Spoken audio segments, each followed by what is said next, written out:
Good morning. It's Mark Reed. It's August 21st, I think, 2023. And I thought I'd do a quick little video about some of my tomatoes.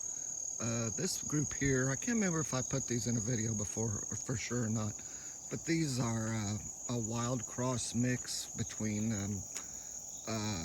currant tomatoes and one of my other tomatoes. I don't know which one. This cross happened a few years ago and I've been growing these out ever since. There's a big variety of them.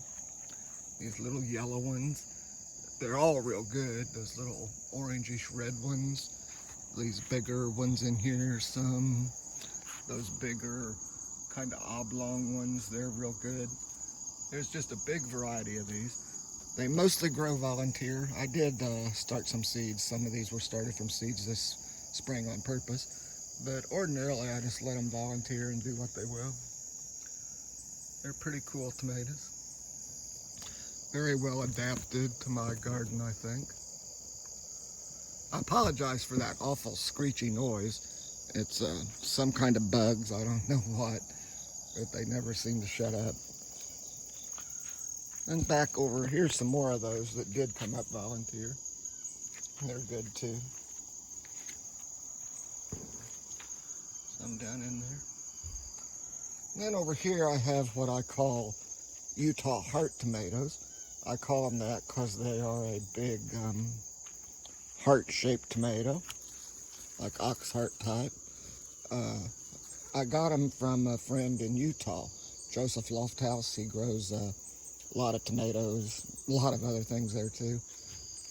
And he sent me a pack of seeds several years back. I think what it said on it was early all kinds, so I'm all about early. I planted all of those back in the back garden and kind of neglected them. But these kind of found their way up through the weeds and made some of these tomatoes. I've been growing them ever since. They're our favorite sauce and canning tomato. So they get some nice size, way bigger than Roma's, way bigger than other kinds of sauce tomatoes we've tried. When you cut one open, it has very little seed cavity in it.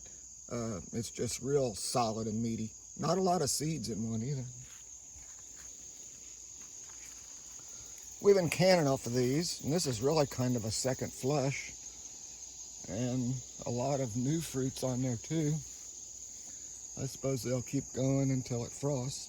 They're real good as fried tomatoes, fried green tomatoes, because there's none of that, not much of that gelatin inside. They're just real solid. And over this way, I've got one that I call Hoosier Rose. And these started as a F1. Well, I'm not sure it was an F1. It was called Red Rose or something like that. But when I saved its seeds, it segregated into a couple different kinds.